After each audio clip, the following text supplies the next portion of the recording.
오늘 그러면 저희 본격적인 예. 강한 정치 들어가 보겠습니다. 중앙 선물관리위원회 네네. 증권선물위원회가 또 있지 않습니까? 선물 옵션처럼? 증권선물위원회가 있고 우리 예. 이수강 기자님 뒤늦게 빵 터주셨어요.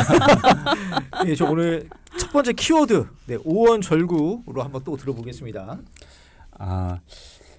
대진표 확정 잘 보고 찍자. 음. 이렇게 오늘 또 중앙선거관리위원회 캠페인성 문구 같기도 한데요. 예. 네네.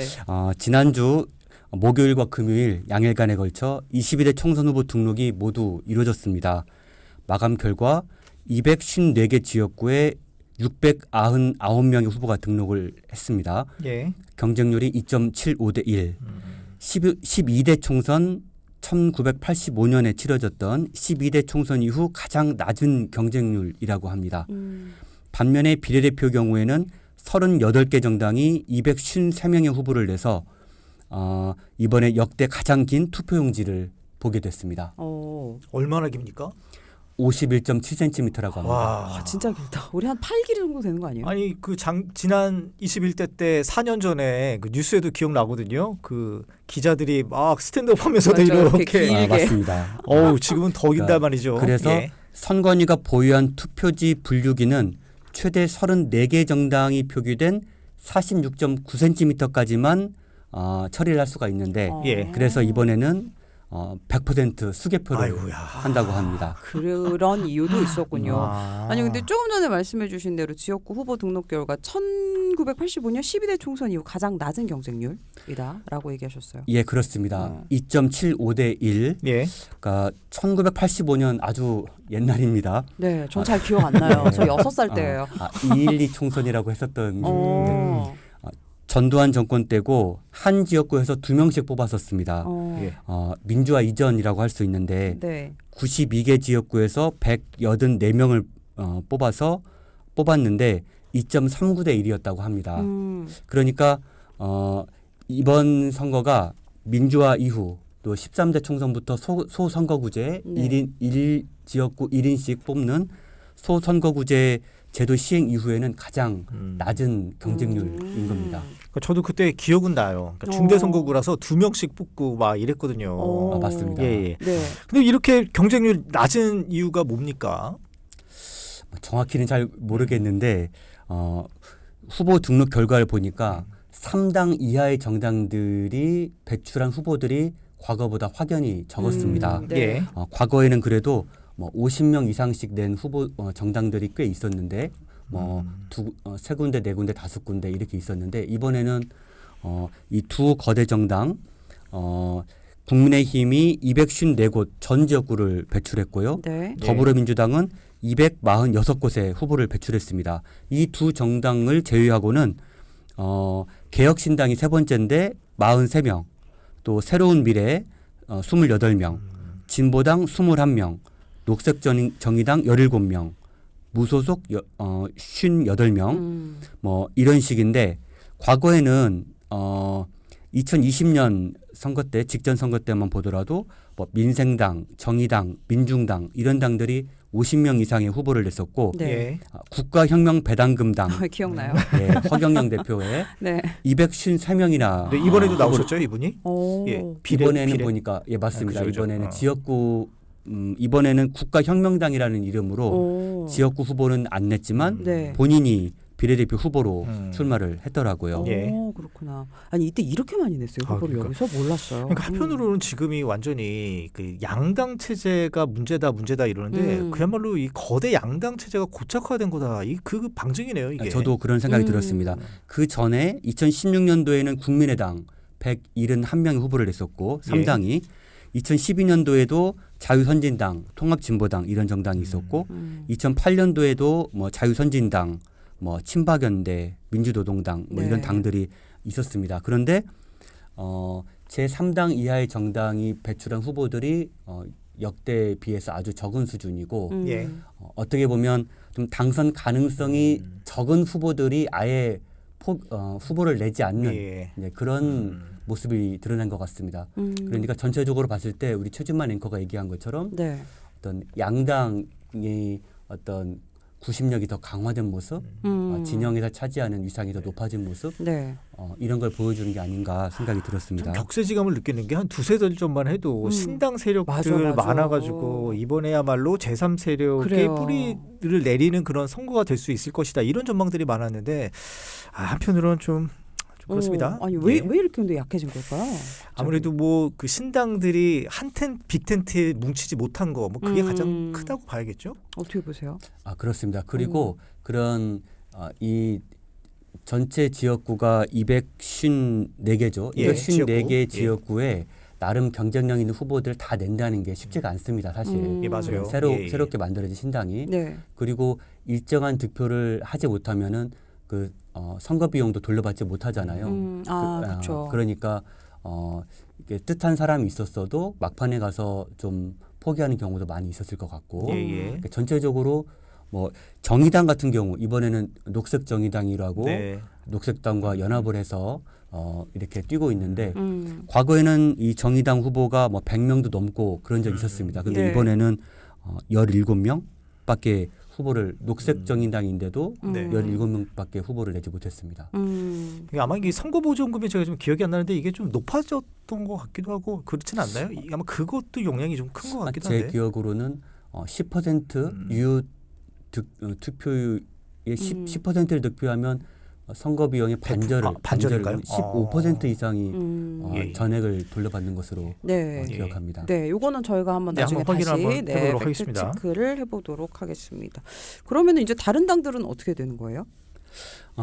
그러니까 전체 지역구의 거의 반절 123개 지역구에서 2명만 출마를 했습니다. 네. 그러니까 주로 여당인 국민의힘 후보와 제1야당 민주당 후보가 맞붙는 지역이고요. 예. 근데 다른 후보들이 이제 출마를 해서 3명 이상의 후보가 뛰는 곳이 131곳, 네. 51.6% 정도 됩니다. 예.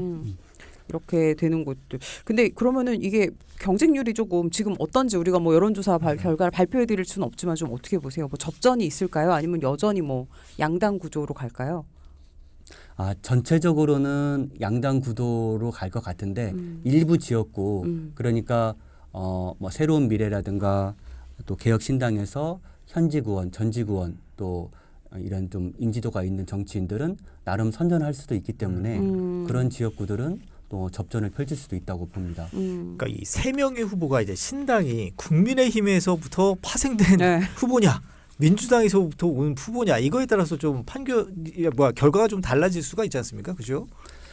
예, 그렇습니다. 그걸 보니까 이제 떠오르는 과거가 2016년도에 국민의당이 출마를 하면서 이렇게 아까 말씀드렸지만 170여 명의 후보가 대거 출마를 했습니다. 예.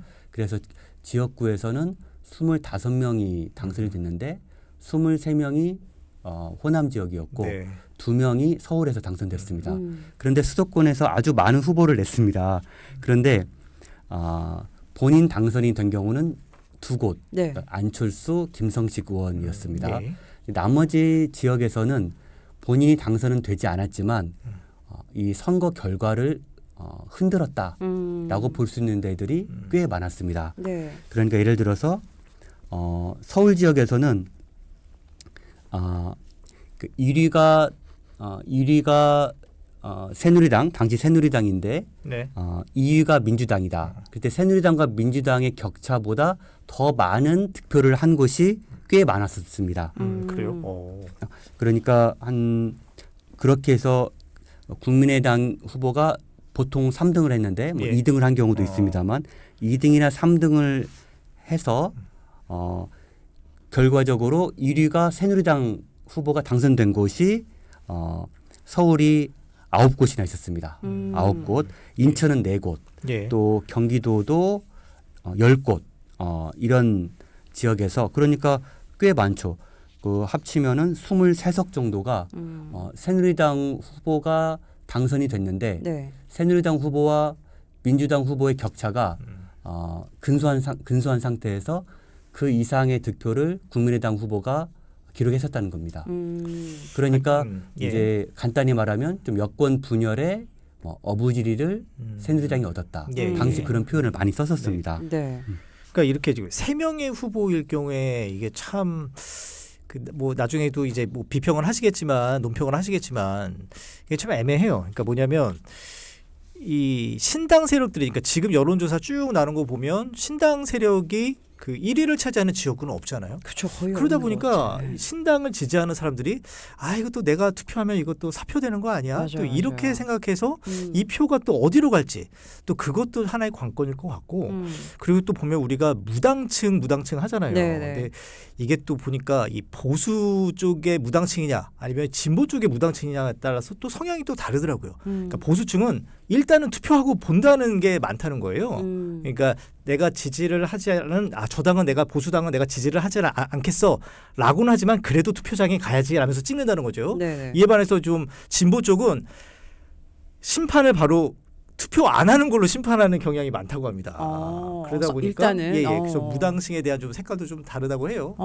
그렇군요. 이것 또한 영향을 주겠네요. 예, 그렇죠. 그러면. 예. 그래서 어떤 그 여론조사 전문가는 이렇게 무당층 이제 그런 여론조사 그 결과표 세부적인 결과표에서 그러니까 무당층이라 하면 지지 정당을 밝히지 않은 층들이잖아요. 네네. 예. 근데 무당층이 다른 질문에 대해서 그러니까 국정 지지도라든가 아니면 정권 심판론을 지지하느냐, 정권 지원론을 지지하느냐 이런 질문에 대해서 어떤 답을 하는지를 보면은 좀 유추할 수 있다.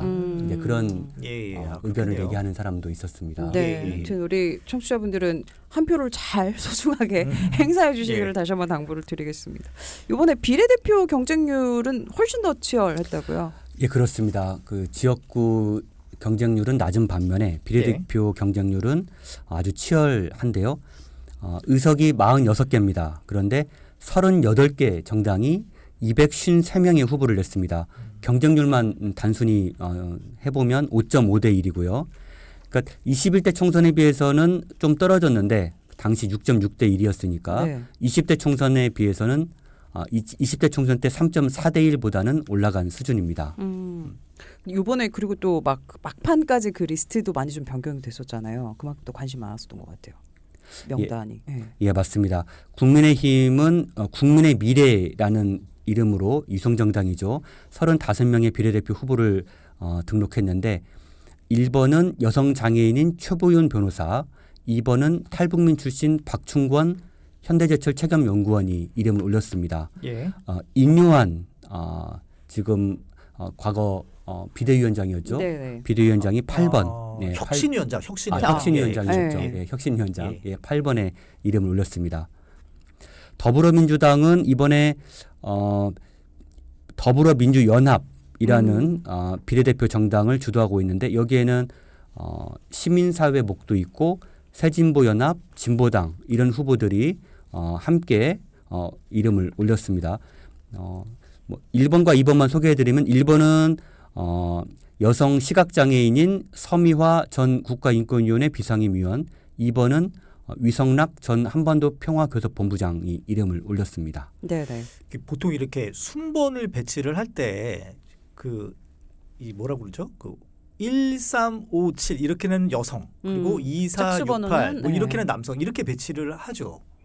예, 그렇습니다. 예, 그게 법에 규정된 건지 아니면 자체적인 규정인지는 제가 조금 기억이 정확하지는 않은데 큰 정당들은 대부분 그렇게 하고 있습니다. 그래서 관례적으로 많이 그렇게 하더라고요. 그러니까 여성에게 많이 이제 사회적인 기회를, 약자라고 생각하고 기회를 많이 주는 거고. 네네. 그럼 보통 이제 당선권은 한 어느 정도 몇 번까지입니까? 그게 사실 궁금하죠. 한 20번 대? 그 지난번에 국민의힘 전신이 19석을 얻었었고 민주당의 전신이 아니라 민주당 당시 비례정당이 17석 그리고 열린민주당이 3석을 얻었었던 걸로 기억합니다. 그 당시 그 열린민주당은 제 기억으로는 한 5.5%인가 5% 조금 넘었던 것 같은데 그때 그러니까 그걸로 기준으로 보면 될 것 같긴 해요. 많이 또 바뀌긴 하잖아요. 또 지금도 이제 투표 이제 그렇죠. 얼마나 많이 하시느냐에 따라서 그러니까 이게 퍼센트로 가는 거잖아요. 예. 그러니까 5%일 때는 한 세 번, 세 석 정도. 네네. 그리고 이제 거대 양당 같은 경우는 한 20석에 안팎에서 이제 당선권이다 아니다 요거를 보시면은 이제 청취자분들이 좀 보시기에 좀 그 잘 뭐 유념해서 보시면 될 것 같고요. 열린민주당 말씀해 주셨는데 지난번 총선 때 2020년 총선 때 한동안 열린민주당이 두 자릿수 지지율을 기록하기도 예, 했었습니다. 예. 그런데 선거 막판에 가면서 또 기존에 그러니까 민주당 성향의 유권자들이 열린민주당에 관심을 가졌다가 결국은 민주당으로 예, 돌아서는 위성정당. 예, 민주당이 위성정당으로 돌아서는 그런 모습을 보였는데 그런 연장선상에서 이번에 조국혁신당이 어느 정도 득표를 하느냐. 예. 이번에는 이제 지역구 후보는 내지 않았고 네. 이제 비례대표만 이제 출마를 하고 있는데 몇 번까지 어떤 득표를 기록해서 몇 번까지 되느냐가 아주 큰 관심사이긴 합니다. 네. 그러니까 이게 지금 비례 경쟁률이 더 치열한 게 이제 아무래도 준연동형 비례대표제이기 때문인데 참 저도 처음인 것 같아요. 이 조국혁신당은 아예 우리는 지역구 출마 안 해. 우리 그러니까. 비례만 할 거야. 또 이렇게 공언하는 정당도 사실은 좀 처음입니다. 많이 보셨어요? 이수광 기자는? 이게 이제 연동형 비례대표제가 그 도입이 되면서 그러니까 21대 지난번. 예, 그렇습니다. 그래서 아마 지난번에도 안철수 국민의당은 지역구 후보를 내지 않았던 것 같습니다. 결과적으로. 지역구 국민의당이요? 지역구를 냈죠. 네. 예, 지역구에서 나왔었죠. 많이 됐죠. 23석인가 네. 됐고. 아니요. 직전. 직전. 21대. 예, 21대.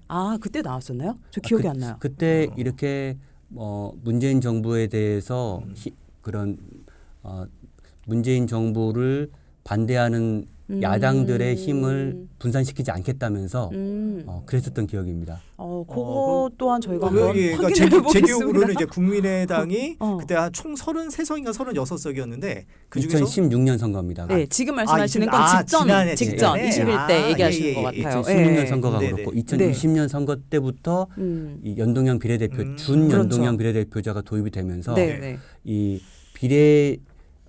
비례대표 정당이 아주 대거 등장을 한 겁니다. 예, 근데 21대의 국민의당은 말씀하셨던 거죠. 예. 그때는 국민의당은 우리들이 얘기하는 뭐 안철수 그런 멤버들은 다 빠진 상태의 어떤 새로운 당이었잖아요. 그렇지 않은가요?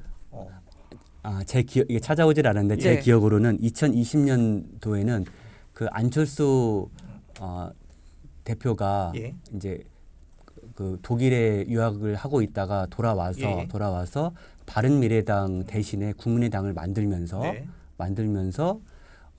출마를 했었습니다. 그런데 그때 뭐 마라톤 선거운동도 하고 네네, 그렇죠. 그랬었는데 제 기억으로는 지역구 후보는 내질 않고 비례대표만 후보를 내서 3명인가가 당선됐습니다. 그래요? 요거는 저희가 한번 확인을 죄송합니다. 제가 팩트 해보도록 체크하느라고 하겠습니다. 시간이 없어서 요거 한 번만 하나만 질문 드릴게요. 요거 비례 얘기 뭐 이런 공천 얘기는 다 끝난 것 같고 이번에 그 더불어민주당이 주말에 세종갑 이영선 후보를 공천을 취소했지 않습니까? 이제 부동산 투기 이런 문제 때문인데 이거 그냥 액면 그대로 받아들여야 돼요. 이재명 더불어민주당 대표는 이거 국민 눈높이에 맞지 않아서 오른팔 왼팔 그렇죠. 자르는 심정으로 이렇게 공천 취소했다라고 했는데 그렇게 믿어야 되는 겁니까? 어떻게 봅니까? 다른 점은 어떻게 있다고 보십니까? 네. 오히려 질문하셨네. 그러니까 이제 이런 거죠. 그러니까 국민 눈높이라고 하면 박용진 후보 사례도 있고 이게 국민 눈높이에 맞지 않잖아요. 저희 일반적으로 뭐 민주당 쪽에서는 이거를 시스템 공천이라고 뭐 한다는 차원에서는 했지만 이게 박용진 후보를 주지 않기 위해서 뭐 이렇게 해놓은 것 같다는 생각들이 일반적인 국민의 사고인 것 같은데 그런 맥락에서 본다면 이번 이영선 후보 역시도 뭔가 있는 게 아니야 뭐 이런 생각도 들기도 하고 그 후보 그 지역의 세종갑이 그 국민의힘의 누구죠? 유재화 후보랑 새로민의 김종민 후보 간의 다툼이 되거든요. 네네. 그리고 제가 알기로는 이제는 그렇죠. 예, 그렇죠. 그리고 그 지역이 전통적인 민주당 텃밭인 거죠. 그래서 뭔가 좀 노림수가 있지 않을까? 않다. 뭐 이런 생각을 제가 그냥 삐딱선을 타고 한번 질문을 드려봤습니다. 네네. 이수광 기자님은 뭐 별다른 의견은 없으신 믿으시는군요. 건가요? 아니 그것까지는 잘 모르겠고 또 이제 주말에 벌어진 일이라서 청취자분들이 잘 모르실 수도 있을 것 같아서 간략하게만 말씀드리면 네. 23일 전격적으로 더불어민주당이 세종갑의 이영선 후보의 공천을 취소를 했는데요. 네. 이렇게 되면은 이제 후보를 교체할 수는 없습니다. 그렇죠. 22일까지 이미 끝났죠. 등록이 다 마감됐기 때문에. 그런데 이재명 대표의 말을 보면 이 후보가 아파트 4채, 오피스텔 6채를 갖고 있는데 아파트 한 채 오피스텔 한 채만 당에 신고를 했다고 하고요. 네, 네, 네. 국민에게 모범이 돼야 할 의원이 갭 투기로 국민들에게 절망감을 주고 심지어 공천 심사를 하는데 당과 국민을 속이는 사람은 우리가 의석을 잃는 한이 있더라도 국회에 들어오게 해서는 안 된다. 네. 예. 이렇게 그래서 바로 설명을 공천을 했습니다. 취소를 했습니다. 예, 예. 저희가 오늘 소식 여기까지 들려드려야 될 것 같은데 예. 30초밖에 저희가 남질 않아가지고 저희가 오늘 조금 명확치 않았던 부분은 저희가 네, 한번 네. 팩트 체크를 해보고요. 이수강 기자님 이제 총선 진짜 얼마 안 남았는데 다음 주에도 네 분석을 해주시면 감사하겠습니다. 지금까지 이수강 기자와 함께했어요. 감사합니다. 예, 고맙습니다. 고맙습니다. 저희도 여기서 인사드려야 될 것 같습니다. 저는 지금까지 이유나였고요. 예, 저는 최진만. 였습니다. 네, 내일 고맙습니다. 뵙겠습니다.